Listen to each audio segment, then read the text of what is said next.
वर्षापूर्वी अजित पवारांनी राष्ट्रवादीत बंड करून वेगळा मार्ग स्वीकारला. त्यांना राष्ट्रवादीच्या इतर 40 आमदारांनी देखील साथ दिली. यामध्ये अजित पवारांचा बालेकिल्ला मानल्या जाणाऱ्या पिंपरी चिंचवडमधील 90% राष्ट्रवादी अजित पवारांच्या सोबत गेले. भोसरी मतदारसंघातून अजित गव्हाणे यांना आता विधानसभा निवडणूक लढवण्याचे वेध लागले. परंतु भाजप आमदार महेश लांडगे यांच्यामुळे अजित गव्हाणे यांचं विधानसभेचं दार बंद झालं असल्याची चर्चा आहे. हे सर्व लक्षात आल्यानंतर अजित गव्हाणे यांनी शरद पवारांकडे जाण्याचा निर्णय घेतला. प्रवेश करण्याच्या आधी अजित गव्हाणे यांनी शरद पवारांची भेट घेतली होती. त्यानंतर भोसरीचे प्रथम आणि माजी आमदार विलास लांडे यांनी देखील शरद पवारांची भेट घेतली. लांडे देखील शरद पवार गटात दाखल होतील, परंतु त्यांनी अद्याप कोणताही निर्णय घेतलेला नाही. यातच अजित पवारांनी बोलवलेल्या बैठकीत विलास लांडे देखील हजर होते. यामुळे विलास लांडे यांनी एक डाव राखून ठेवलाय का आणि तो कशासाठी, तोच या व्हिडिओमधून बघणार आहोत. नमस्कार, मी हरिचंद्र पवार, पॉलिटिकल महाराष्ट्रामध्ये तुमचं स्वागत आहे. मागच्या वर्षी झालेल्या पक्षफुटीनंतर राज्यातील राजकीय समीकरण बदलून गेलीत. त्यामुळे लोकसभा निवडणुकीत महायुती विरुद्ध महाविकास आघाडी असा सामना बघायला मिळाला. यात शरद पवारांना मोठं यश मिळालं, तर अजित पवारांच्या राष्ट्रवादीला मोठा धक्का बसला.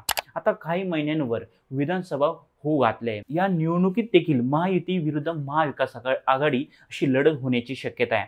त्यामुळे एकाच मतदारसंघात 6 इच्छुक उमेदवार तयार झालेत.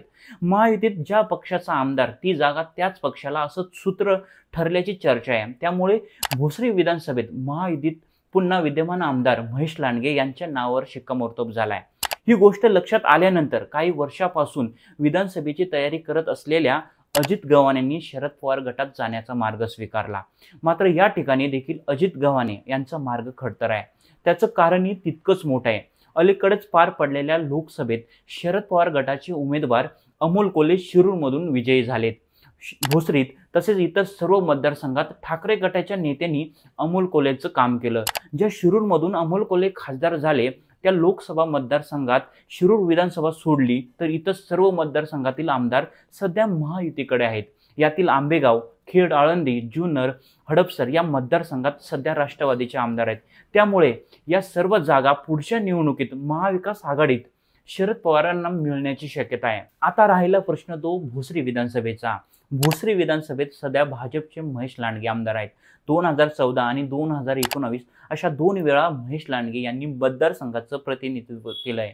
एकंदरीत त्यांचं काम तसेच मतदारसंघावरील पकड पाहता त्यांना महायुतीकडून पुन्हा तिकीट मिळणार हे जवळपास निश्चित झालं आहे.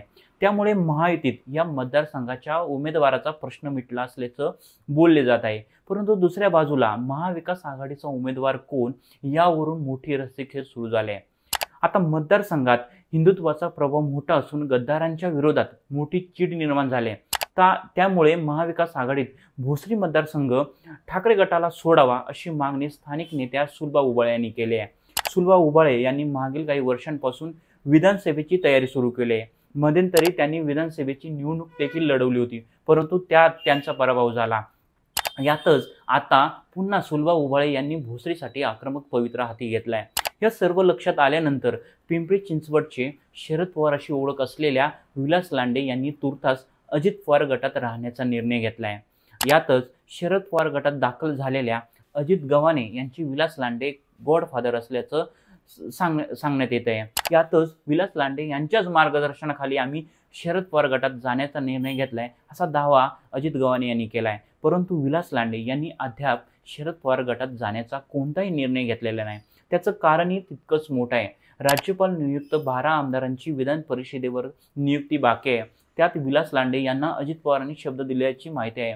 असं झाल्यास सुमारे 1 लाख मतांचे धनी असलेले विलास लांडे पुढच्या निवडणुकीत भाजपचे विद्यमान आमदार महेश लांडगे यांच्या विजयाचे शिल्पकार होतील असे राजकीय जाणकार सांगतात. तर दुसऱ्या बाजूला सर्व फौज शरद पवारांकडे गेले. त्याचं डॅमेज कंट्रोल देखील लांडे यांच्यामुळे होईल असा अंदाज वर्तवला जात आहे. त्यामुळेच विलास लांडे यांनी एक डाव राखून ठेवला असल्याची राजकीय वर्तुळात सध्या चर्चा सुरू आहे. तुम्हाला या व्हिडिओबद्दल काय वाटतं ते कमेंट करून नक्की सांगा आणि अशाच व्हिडिओसाठी आमच्या पॉलिटिकल महाराष्ट्र पेजला लाईक करा, फॉलो करा. धन्यवाद.